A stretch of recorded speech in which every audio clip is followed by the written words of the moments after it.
On today's episode of Plastic Surgery Uncensored, our superhero of making you look beautiful, Dr. Roddy Raban, is going to help you navigate the treacherous landscape of plastic surgery and why you really do need the Roddy Roadmap. I want to ask you, because it's such a treacherous landscape now in plastic surgery. It's like, not only did this go from being a revered profession to now it's like easy financing, before and afters on billboards. Like, it's become like Better Call Saul now. It's kind of a little bit ridiculous. Is there a governing board at all? Is there anything? Is it the Wild West? Who's protecting the patient? So I think you make a great point. And so the reality is no one is protecting the patient. What? Yes. The only person protecting the patient is the patient. So, the problem is that, there's this incorrect idea or this philosophy that, listen, this is healthcare in America. So there's got to be an overriding governing board. Correct. So what about the AMA? They have nothing to do with this. What about the medical board? Not to do with this. What about the American Society? The bottom line is that no one is regulating what people are doing. And as a result, that's why you're seeing this incredible uptick in revisions, disasters, and funny looking, weird looking people. So what's happened is indeed the wild, wild west. And this is what's happened. So historically, what would happen is that you're a patient, you want to have plastic surgery, you ask a few friends, you go to your local plastic surgeon, you get it done, boom, done. Now what's happened is you go on Instagram and there's the Kardashians and there's this doctor and that doctor and everyone's promoting themselves. And as we discussed in our first episode, some of them are not plastic surgeons, they're cosmetic surgeons, they're OBGYNs. And you're like, well, how can an OBGYN do surgery? Well, you can do anything you want in America when you're a doctor in your private practice because you have a medical license. So if tomorrow I wanted to go, let's say, take out a gallbladder, I can go remove a gallbladder. No one says that I can't, but you're not trained. Says who? I have my medical degree. What is the only place where you have a little bit of protection is in a hospital. So it's not that the government or the American or the medical board is protecting you. Cedars-Sinai Medical Center, for example, where I practice, will not give you privileges to do a case that you don't have training in. But what about if I do it in my own private surgery center? So what happened is with the advent of surgery centers, in other words, you go into offices in private places, you can do anything you want because you set the rules there. So an OBGYN can indeed do a tummy tuck. Wow. And no one can stop you from doing it. So I think it's really, really, really important that patients, realize that they're on this journey alone and that they need to be much, much more savvy when they navigate and do so-called homework or research when it comes to doctors. So even the location of the surgery itself is an indicator. If a doctor's doing stuff in a private surgery center, in his office versus at Cedars, because doctors have to get privileges. You said that earlier. To the layman, they might not know what that means. Cedars Hospital has to decide that Dr. Raban has the proper training Correct. To do this surgery within their four walls. Yeah. So let's. What I would suggest is let's just take it all from the beginning and say, because what I like to do as patients is, okay, so what by the time they've gotten to me, this is not relevant information. But what I like to give to patients, and I always wish, is I had an opportunity to talk to them before they either become prospective patients or before they get to me, because they need to know, what do I need to know in order to go about this process so that I don't end up being a revisional patient. So first thing is you got to find out about training. Training. You and I talked about this 100 times, and I've touched on it just a second ago, which is my doctor a plastic surgeon? Is he a cosmetic surgeon? Is he an ophthalmologist, etc.? We talked about that, board certification, not.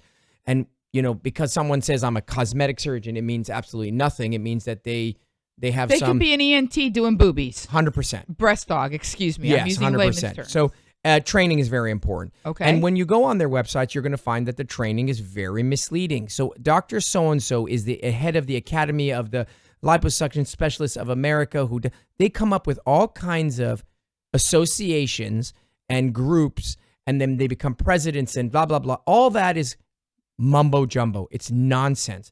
So do not be moved by the fact that your doctor has a lot of fancy letters after his name. ASPS, ACC, double MC. None of that means anything. No. So ASPCA. None of that matters. Yeah. MCOO, what is that? Yeah. AMCO or whatever. Run DMC. So what you need to do is you need to see what kind of training they have. Are they plastic surgery trained? Are they ENT trained? What is their primary training? Right. So that takes care of training. Next thing is you got to go and, well, should I look at reviews? Yeah, reviews are helpful. They're helpful. They're not gold. And they're not reliable necessarily. You don't know who's posting them. So, for They're example, not vetted. there's been a lot of investigative stories where they found that doctors, staff, and family members write reviews. So how do I read these reviews and figure out if they're real? Well, first of all, you got to be a good investigator. When you read the content of the reviews, if the review goes, "Oh my God, I went to Dr. Raban. I love him. My boobs are amazing. I'm so happy. Thank you." That's a useless review. Useless why? It doesn't give you any information. You don't know who the person is, and they haven't shared anything with you that would tell you that they actually were a patient. Instead, you want to look for reviews that are well written. They have a lot of detail. They refer to things that like office staff, day number 1, I did this and it was very painful, but it was better than I thought. So you got to be specific. You got to be more specific, and you got to learn to read between the lines. So reviews can be helpful, but you need to be cautious. Next, you got to go and look at before and after photos. So before and after photos are really valuable because at the end of the day, they're what you're shopping for. You're looking for results. So you need to be careful because photos can be photoshopped and manipulated. So on the one end, you need to look at a ton of photos because, people often say, they come to me and be like, "Oh my God, I went on your gallery and I saw your work. I love it. I love number 17. You're not ordering from you're not ordering Chinese food from a menu. These are just representative of what's possible. So don't be misconstrued that if you really like 2 or 3 results, you got to like 80% of the work, not 10, not 20, but 80% of the work has to resonate with you. And then you got to make sure that the results, of course, how do I know that they're not manipulated? You kind of don't, but if you look at enough photos, you start to get what I'd recommend is go look at his other work. So if someone wants to get a boob job or a breast aug or a breast augmentation, they should go look at the rhinoplasties and the facelifts and other things because it gives you an idea if this person is very good at what they do or talented. Not. Talented. Social media, one of my biggest pet peeves, or I can't. It's a bane of my. I see it in your face. Slowly, I turn step by step. Bane of my existence. Why? Because it allows people to bypass the traditional ways of showing their reputation and excellence. You can literally graduate from training and the next day have 1 million followers, which in today's world means that you're well trained, well liked, and reputable. It's a we shortcut. all know it's a big giant shortcut. We understand. We all know they can be purchased, manipulated, and altered. And being present on social media, maybe it's relevant that there is some presence, but the fact that someone has 20,000 followers versus 100, you're not looking for entertainer. You're looking for a physician. I actually think when a doctor has too many followers, it's actually a bad sign. Suspicious. Right? What doctor has time to be entertaining 2 million followers? And how interesting could he possibly be? So I love that you don't have a Twitter handle. I really do. I think that's kind of cool. I wouldn't even know how to use Twitter. So social media is really dangerous. And then celebrity endorsements, another thing that's so misleading. Dr. So-and-so, I saw the Kardashians went to him. Or I know this amazing fashionista and she had Botox done by him. First and foremost, nobody goes to anybody who's a celebrity and allows themselves to be seen without getting paid. So you already know that it's not a legitimate, unbiased relationship. It's an exchange, and the exchange is always for some services. And so that tells you that that person isn't going to them because they're amazing. They're going to them because it's a business deal. And second of all, who cares if Kim Kardashian goes to so-and-so? I mean, let's be honest. That would be kind of a turnoff for me, quite frankly. It's not relevant. So I think that the problem is that, you're a patient and you're trying to figure out, as we said, navigate this landscape, and you're running into all these pitfalls. Next thing you want to know is, okay, well, where is this doctor going to go and do his surgeries? Is he doing it? Doing it in a surgery center is totally acceptable and is the norm. That's not the problem. But we have many levels of certification of surgery centers. Literally, I could turn the back of my office into a surgery center. That doesn't mean it's safe.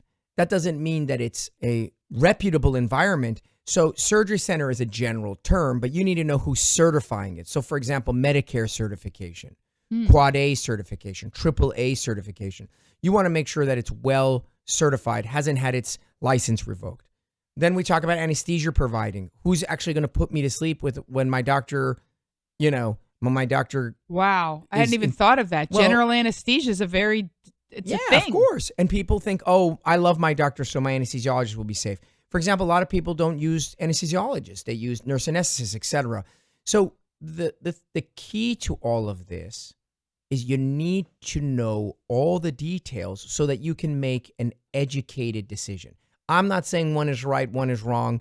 I'm saying you don't know, and until you know, you can't choose. What's the best case scenario? You want a board certified plastic surgeon with who do you want doing? I would say the best case scenario, if you could have anything you want. You want a board certified plastic surgeon in a highly accredited surgery center, providing anesthesia provided by a board certified anesthesiologist, okay, who has an impeccable reputation online, who has a tremendous amount of reliable before and after photos. Okay. Right? Those are the kinds of things that you want to have. And then you want to look at the California Medical Board or the board in your state and see if they have had infractions. I can't tell you. You can find that information? Of course. You can Google anything today. You just Google, you go to the state board and you look up. And many doctors who are practicing today have had many infractions in the past and no one knows about it because you can market over it. You can create so much marketing noise that you drown out all the negatives. And so people are inundated with positive things like advertisements and social media and whatever that you can't, unless you're a good excavator, you won't get to the deeper layers. And so the funny thing is I always find that patients spend more time researching homes, neighborhoods, cars, and then there's this sort of white coat trust syndrome, which is ridiculous.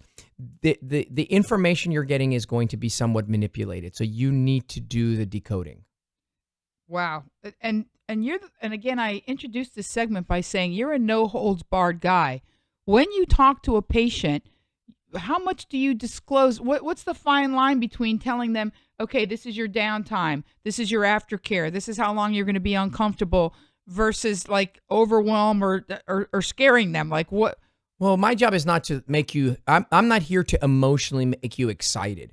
I'm not here to like encourage you to do the procedure. I mean, yes, that's what plastic surgeons usually do because that's an important statement. It's kind of salesy, right? I'm selling you on my skills. My job is, you've already come to me, so you're sold on who I am. My job is to inform you. It's an academic experience. So I just tell them the truth. And sometimes the truth is the unpleasant stuff, like, you're going to lose sensation to your nipple. You might lose your nipple. Oh my God. Yeah, the risk is 1%. It's unlikely because you don't smoke. It's unlikely because you don't have heart disease, but it's not zero. You need to be aware of it. You may have anesthetic complications. So I would say that most of the patients who we interact with, I wouldn't say are super stoked or excited or elated, but they are very well informed. And the truth is that if me telling you the details, like pain, tummy tucks, Dr. Ron, are they painful? Yeah, they're uncomfortable. Yes, are they unbearable? Of course not. They're tolerable, but they are unpleasant. So if someone tells you that, you're going to have a tummy tuck and, you can expect to be at work in a week, it's a lie. Is it really? It takes more than a week? Minimum 2 weeks. Really? Yes, I hear people coming all the time and they're like, hey, I went and saw a doctor. They're going to do an augmentation. They told me I could be back, lifting weights in 3 days. I mean, that's insane. That's ridiculous. Wow. So you need to tell them the truth so they can prepare. And if by me telling you the truth, you suddenly find this to be a very unattractive procedure, then there's your answer. Don't do it.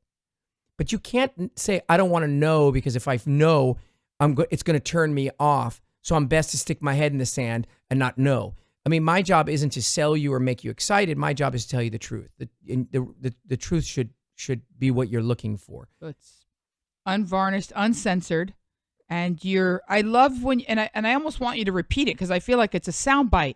My job is not to sell you or get you excited about the surgery. Like I have found that to be the opposite every time I've ever spoken to any, med spa plastic surgeon. Well, it's competitive, and the idea or the feeling is, holy crap, if you leave this office, there are, at least in Beverly Hills, 400 other guys within a stone's throw away, so you'll go somewhere else. And so there's the competitive nature of the environment changes your perspective. But again, as I said to you, my job is academic. My job is to be informative. That's why a consult takes an hour. If your consult goes and the doctor sees you for 15, 20 minutes and agrees to a lot of the things you say, and you don't really feel a little bit uncomfortable or there's no exchange of information, I would say that was a useless consult.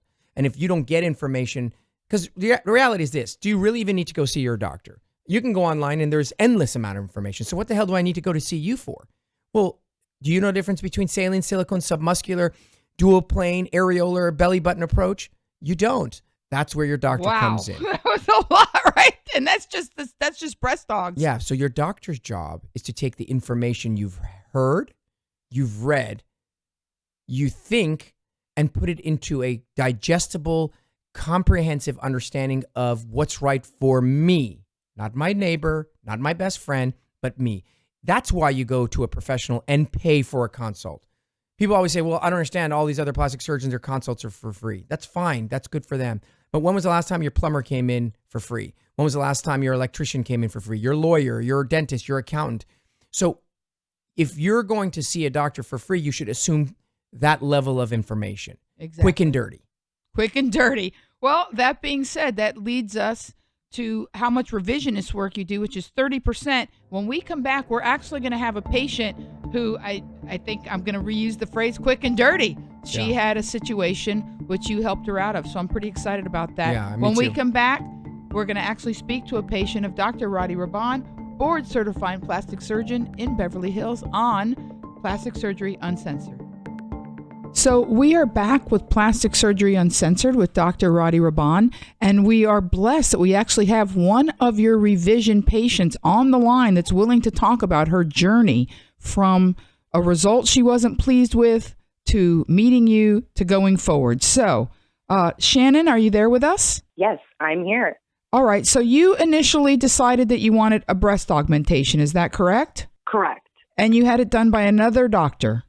I did. I had it done by a doctor in San Francisco originally. And did you research this doctor at all? What did you know about him before you decided to go to him? So, yeah, good question. I did research him.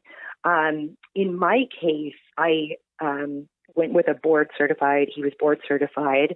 I made sure of that.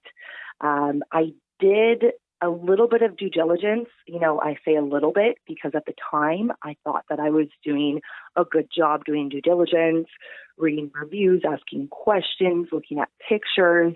But now going through this experience and what I know, I realize that I just scratched the surface in terms of due diligence and questions.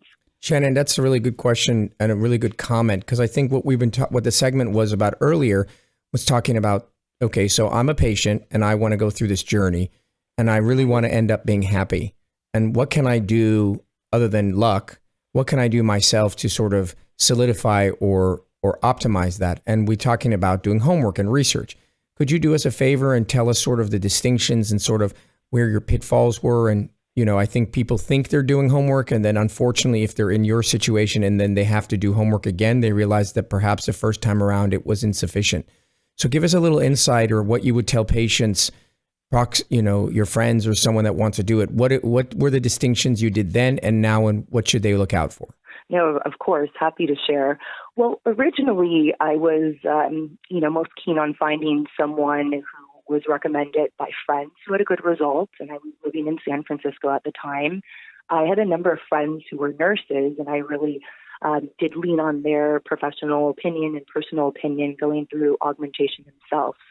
So they referred me to the doctor, and they had good results. I also looked at this particular doctor's Yelp reviews. They looked good. When I was in the office originally, I looked at, a picture book, and I made sure he was board certified. So that was kind of just, I would say, a fourth of what I should have been doing.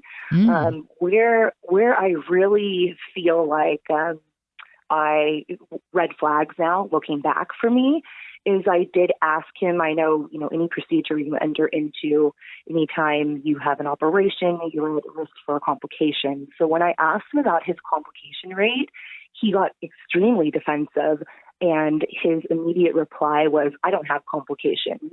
And, looking back, that is silly. I'm actually married to a surgeon myself, and now, having his knowledge and the knowledge I have to date, that was an answer that was definitely should have been a red flag for me at the time. Also, looking at his picture book, a number of the pictures in there that I did like and I asked him about, he did say those were actually breast augmentations on a male. So looking at that, having a picture book of male anatomy and not labeling that is very misleading to patients, as male anatomy is completely different and the outcomes are going to look different. So those two things were, in hindsight, major red flags to me.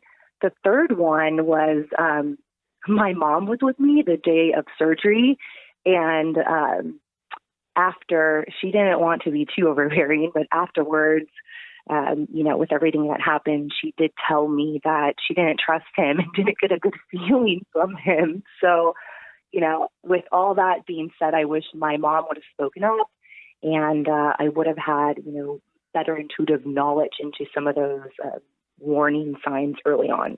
I want to know, Shannon, because my eyebrows just went, through my non-Botoxed hairline. What male breast augmentation? How did you feel when he let you know that those were breast augmentations on a male? Well, living in San Francisco, I guess I wasn't too surprised. It was kind of commonplace. And then I asked, okay, that's great. That looks good. But can I see some pictures of females with similar anatomy to me? And I was shown some, which made me feel more comfortable. But, digging deeper, what I should have done is, of course, the picture book and anyone's portfolio, whether, whatever profession you're in, is going to present your best work. So I wish I would have really asked for references with someone very similar to me, similar size, stature and anatomy to begin with. Having a conversation with someone in person or over the phone would have been much better than looking at a picture book. Shannon, quick question for you. I think one of the things that people, I don't know that we can verbalize it or quantify it, is the interpersonal relationship that you have with your physician. Sort of that feeling that your mom sort of touched on it with that gut feeling. But I think what happens is, to be honest with you, compared to the majority of my revision patients, you actually did probably more homework than most of them. You actually hit some of the key elements, which is he was board certified. That's check. He was actually a plastic surgeon, which was check. You got references, which I think is very helpful, from reputable people, which are nurses. And yet, despite all that, I think at the end, unfortunately, things didn't work out for you. And I think sometimes that's just the nature of what we're doing. But I think what it highlights is that you can do all the right things and still have things not go exactly the way you planned, let alone if you don't even do half of those things. But let me ask you a question in regards to your gut feeling, in regards to your interpersonal relationship. I think that it's safe to say that you and I have a pretty good friendship now. We've passed beyond the just you're my patient and I consider you a friend, in terms of just as I am with most of my patients after you go through that journey.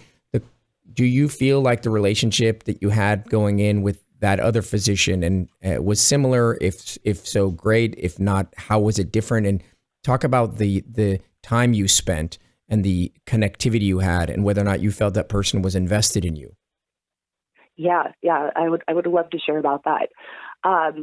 So, again, I just can't stress enough to trusting your gut feeling, because I did feel the original surgeon was very standoffish. He was very arrogant to the point where, like I mentioned, asking about complication rate, and if a complication does arise, how you deal with it. And he just became immediately defensive and blew off my questions. That didn't rub me the right way. Another thing was, right after the surgery, I knew something was wrong by the way I was feeling, the way I was healing. And multiple visits going back to his office, I felt like I was strung along. He knew what was wrong. I mean, I even knew what was wrong, and I don't have a medical background, but it was quite obvious. And not only did he fail to share with me what happened and have a good game plan as to how to fix it, he actually lied and tried to cover it up. And he wanted to essentially, for lack of better words, botch my other breast, which looked somewhat normal after the surgery. And I knew right there in my gut that not only was he, before like arrogant, and I got a feeling that he was kind of standoffish. Now he was also lying to me, and I did not feel comfortable being cared for by someone who had such little regard for my health and my outcome as a patient. That's really when I went on a search to find a revision surgeon, and I interviewed probably about 12, multiple in San Francisco as well as Beverly Hills. And immediately, Dr. Raban, I remember it was a Saturday, and I flew down there. I drove to the office, and I was just kind of like at the end of my breaking point really with this. I didn't think that anyone was going to be able to fix my situation. Shannon, before we get into Dr. Raban, again, you're talking, and I'm, as someone who doesn't know you like Dr. Raban does, I'm a little taken aback in that you said that you knew immediately what was wrong, and you're not a doctor. What was wrong? Yeah. So he had over dissected my muscle. So essentially, I had immediate, pretty excruciating pain on the bottom of my left breast after surgery, and I knew that was not normal to feel a very sharp stabbing sensation on the left-hand side. And I was pretty brushed off by his responses and calls into the office. And as time passed, I was told, give it time. It will look better. Give it time. And it was in pain and it looked different. You're telling me. Let me elaborate a little bit so I can just kind of describe what happened. So I think the issue in hand, and again, I think what we're going to underscore here, and it's going to be the repeating theme, it's not so much always that an error is made, because it's error. It is human to error. It's the aftermath of when something doesn't go right and how we take care of the patients. And what happens is the personalities come to life. And so if you don't feel connected to your doctor when all is good, it's probably going to be a bad circumstance when things don't go well. And so what happened in her instance is that when you do a breast enhancement, you make a pocket or a space. And in her instance, the left space was much larger and lower than the right one, hence creating asymmetry. And so what she was referring to was the suggestion was, let's correct this by lowering the right breast, which was the normal breast, which is what she was saying she knew was wrong, because what you needed to do was fix the left one, which was wrong, rather than say that the right one just didn't settle, which is usually a kind of a trick that you do when you're a physician and you don't want to admit that something is wrong. So I think what you were leading to, which I think is really important, is, so you said and this is, again, not really so much about me, but so much more about you and prospective patients. But I want you to describe the distinction and sort of your gut.